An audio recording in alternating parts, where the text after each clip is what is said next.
You're listening to Four Things to Know, a WCCO daily news podcast.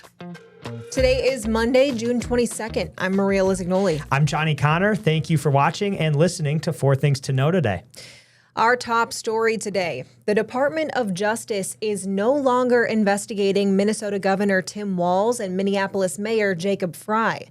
The DOJ was looking into both of them over an alleged conspiracy to impede immigration agents during Operation Metro Surge. But today, a federal court shot down the subpoena issued to both of them. U.S. District Judge Patrick Schiltz wrote that the DOJ, quote, has struggled without success to identify a single plausible investigatory justification for the subpoenas. Walz responded to the news saying in part, quote, I will never stop exercising my constitutional rights to stand up for Minnesotans and the American freedoms that we hold dear. Frey responded saying in part, quote, I am grateful that justice was upheld by today's court decision. I am proud to be the mayor of a city of heroes where loving your neighbor is an act of patriotism that puts America first before any politician. WCCO's Esme Murphy is calling this a win for Governor Tim Walz and Mayor Jacob Frey. This ruling that came out this morning is already being seen as a big win for Tim Walz, Governor Tim Walz, and Mayor Jacob Frey, and a hit to the Department of Justice and the Trump administration's Department of Justice. What this ruling does is it quashes all the subpoenas in the criminal investigation into Governor Walz and Mayor Jacob Frey for allegedly interfering with Operation Metro Surge. The judge actually said that the subpoenas, they were politically motivated, unconstitutional, and without merit. Again, as I said, it was a scathing ruling. He quashed all the subpoenas, so all the subpoenas, dozens of them to elected officials all over the state of Minnesota, have been quashed, which means they no longer will be enforced. But this is an indication that the Justice Department is not in line with what some of these federal court judges are ruling. The ruling, by the way, by Judge Patrick Schiltz, he is a George W. Bush appointee, and he mentored Amy Coney Barrett. So very interesting ruling.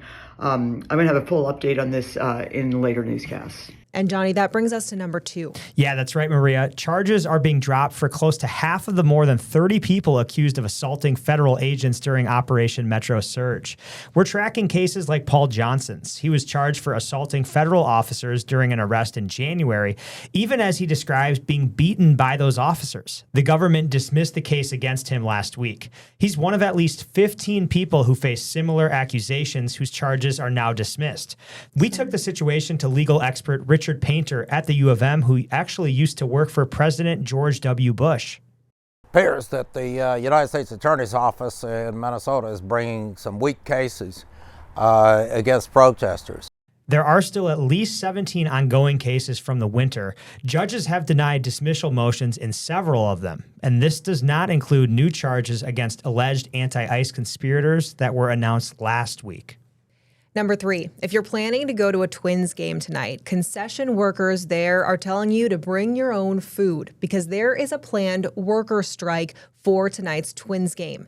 500 concessions workers at Target Field are planning to go on strike for one day, and that's today when the Twins are hosting the Dodgers. Members of Minnesota's Local 17 Hospitality Union work for the Delaware North Company. The workers say they make minimum wage and they don't get health insurance. They voted last month to go on strike today. The union is asking fans to bring their own food to today's game against the LA Dodgers and to not cross the picket line by purchasing food or drinks. Delaware North tells us they will be bringing in 250 temporary workers for tonight's game at Target Field, and the company added that fans can expect a full and uninterrupted ballpark experience with all concessions operating as normal. The union tells us they're planning a picket outside the stadium starting today at 4 o'clock outside of Gate 34. They say they're going to picket all the way until 8 p.m. The next bargaining session is set for tomorrow. Your fourth thing to know today, a long vacant Minneapolis landmark is getting new life, and it actually could bring housing, healthcare services, retail, and jobs to the East Phillips neighborhood in Minneapolis. It's happening at the old Wells Fargo campus. Barrett Leone was at a press conference today, and she heard from Novarum Development's Dean Davalos and Faraz Yusuf. This 25-acre plot of land here has sat empty for about 5 years, and now new ownership says they are ready to turn the old Wells Fargo campus here into what they're calling Iconic Plaza. And the vision here is sort of a mini city where Minnesotans can live, work, and play. Now, again, developers closed on this property just last week. They say the plan is to move quickly. This campus does have a long history. Once was Honeywell manufacturing facility, then a Wells Fargo home mortgage campus, then empty for years, and now there's new life. In the next few years, the hope is that this plot will house roughly 1,000 housing units, retail and restaurant space, a school, technology center, medical offices, and public gathering spaces, all connected to the already existing campus. We're bringing in much needed housing, we're bringing in opportunity employment, retail, services, health, education, energy, all being pulled into this thing. So it'll be a green development of profit settlement. And I have to give credit to Froz and Navarre Partners that really helped make this dream come together. Today is more than just a real estate transaction. It's about what can happen when vision, partnership, and perseverance come together around a shared goal for the future of our city.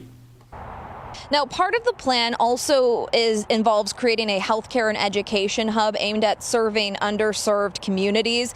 They're also exploring a mix of market rates from affordable and senior housing as this project moves forward. And overall, it could take 2 to 5 years for this thing to fully be developed here. And the cost is between $100 to $250 million.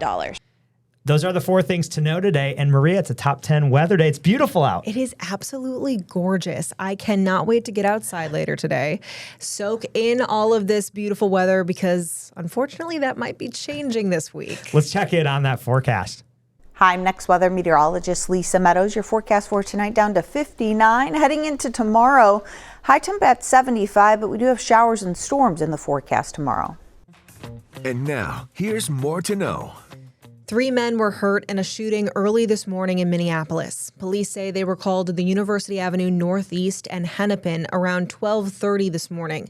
They found a man with a gunshot wound. He was taken to HCMC, and about 10 minutes later, 2 other men showed up to HCMC with gunshot wounds. Investigators are now trying to figure out what led up to that shooting. Nobody has been arrested. A somber Father's Day for one family in Burnsville yesterday as the search continues for their father.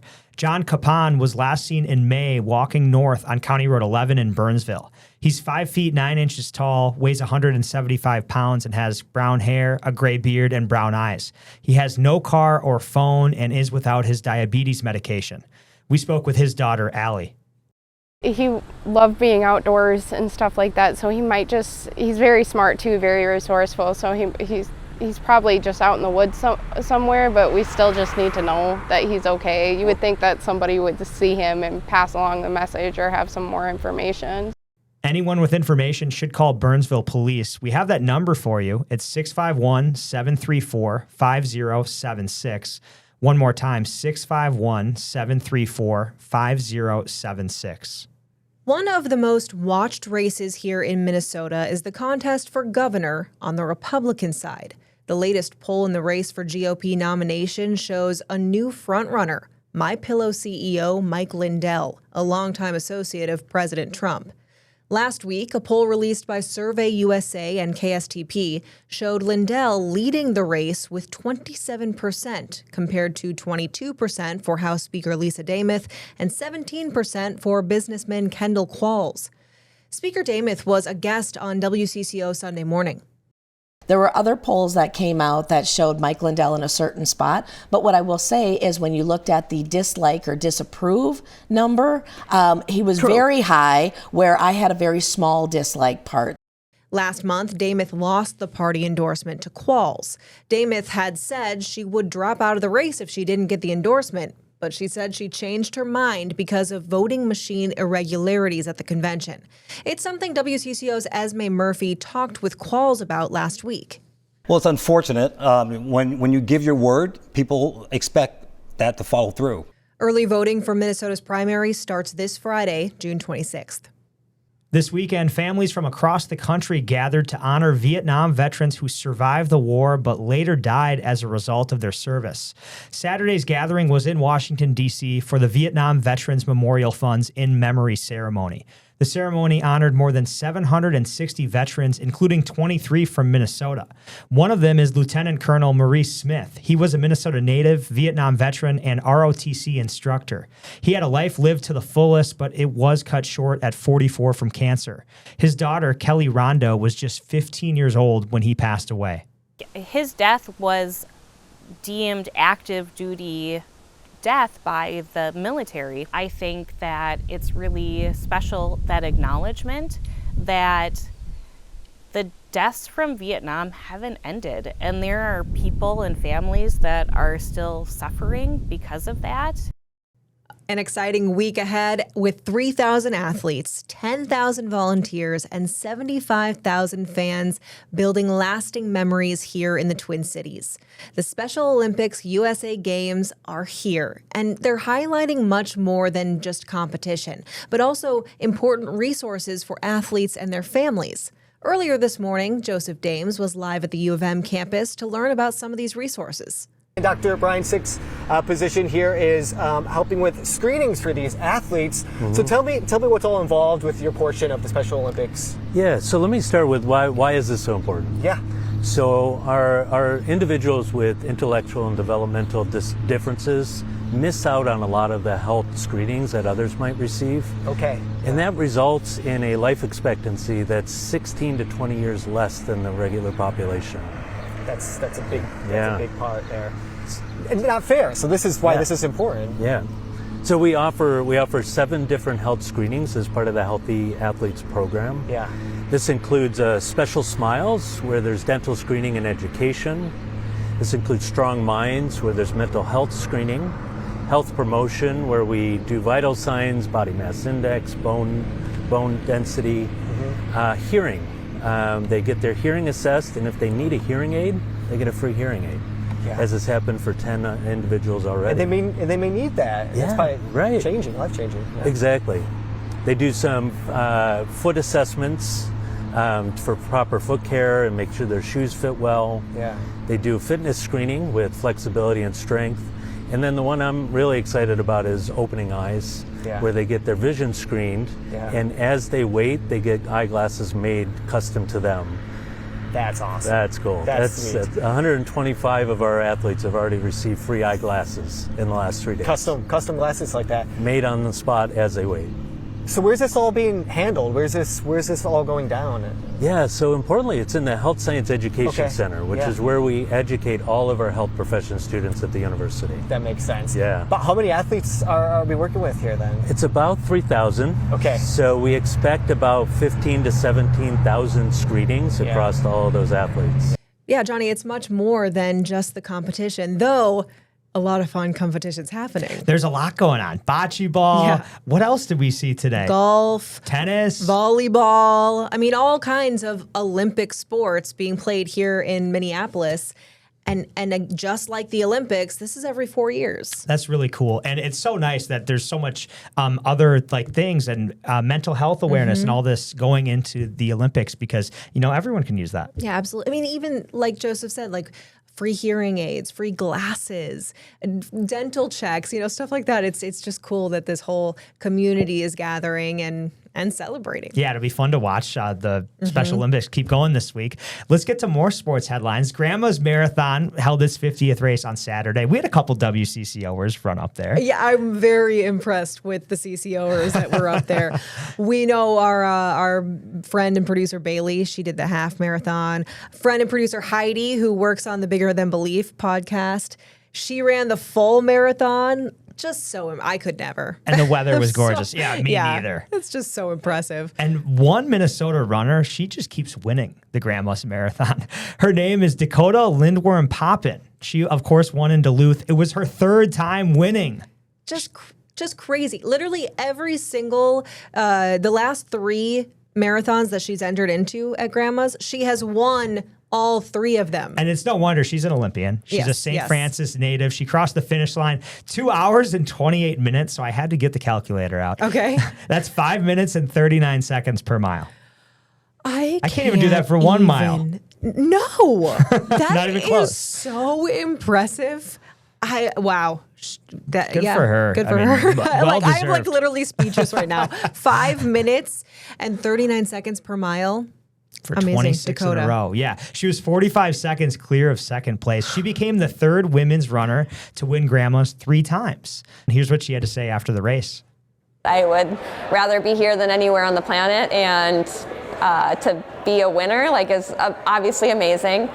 But at mile 24, so many people were cheering my name, and the entire course, everybody was cheering for me, and it kind of just dawned on me, how can I lose when the entire city of Duluth is rooting for me?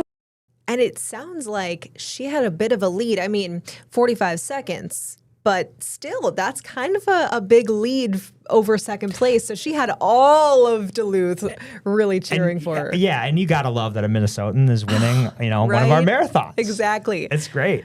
Let's get to the men's side. Emmanuel Messel of Eritrea. He won the race in his 3rd time running Grandma's.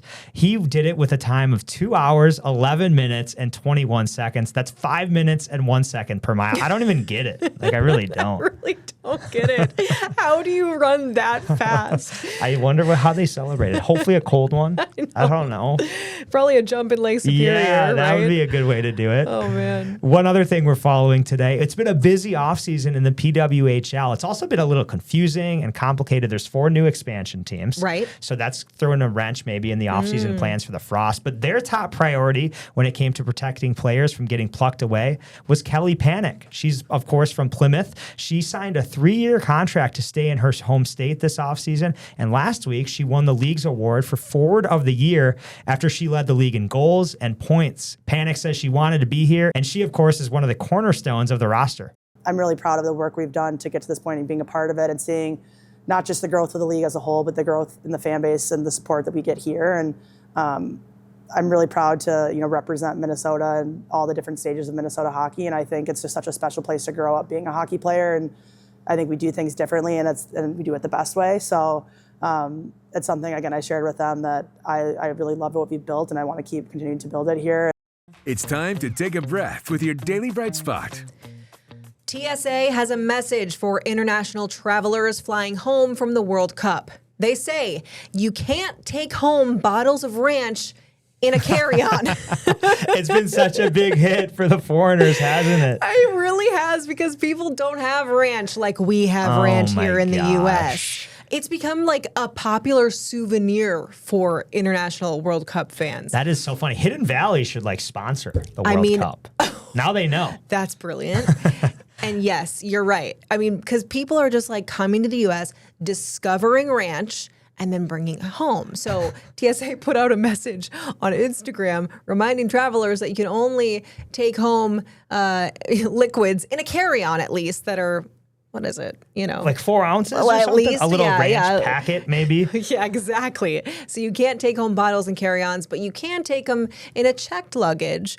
But you don't want to get that thrown away. No, that's of course liquid not. gold. It's their souvenir. It's their souvenir for all their family and friends That's back so home. funny. I mean, we both like ranch. We both love ranch. I can't really imagine a world without it, honestly. Anytime I get fries or tenders, I'm dipping them in ranch. You so gotta clearly dip it in they ranch. found that out or too. Pizza, even. Yeah. I wonder if some Italians are bringing it back. Be like, oh my God, let's dip this pizza in ranch like they do in the U.S. Okay, so Kraft. Another big ranch brand, yes. They said, hold on a second. We're working on what we're calling a TSA compliant ranch kit. So yes, like you said, a ranch dressing packet. Wow, they got the memo. A luggage tag shaped like a ranch bottle too. Yeah. What? That's funny. They're working on that apparently, but I would never have guessed. Ranch would not have been on my list of souvenirs that fans are taking home from the U.S. It is so funny to hear all what people are talking about, international fans that are coming. I'm hearing on Twitter all about how people are just enamored by Walmart and Taco Bell and Texas Roadhouse. They're like, I saw this tweet about this Japanese man who was like, if you want the best steak for your money, you got to go to Texas Roadhouse. This is hilarious. This is so funny. And we've been great hosts too, because we have all these amazing football stadiums, right? Yeah. And we don't have to build anything. You're so right. You have to think that they're going to keep coming back for the World Cup now. Yeah, I wonder. Do we know where they're going next? I'm sure they've released a couple in advance, but yeah, this will be fun. Maybe this is once a decade or something. Who knows? Maybe. I got to tell you, it has been fun. U.S. plays again on Thursday, I believe. They're 2-0 so far. Exactly. So, yeah, fingers crossed. We'll keep her moving. Okay, thank you so much for joining us here on 4 Things to Know. With Johnny Kahner, I'm Maria Lisignoli, and we're here with the news you need every weekday afternoon by 3 o'clock. Listen to 4 Things to Know, a WCCO daily news podcast, wherever you get your podcasts.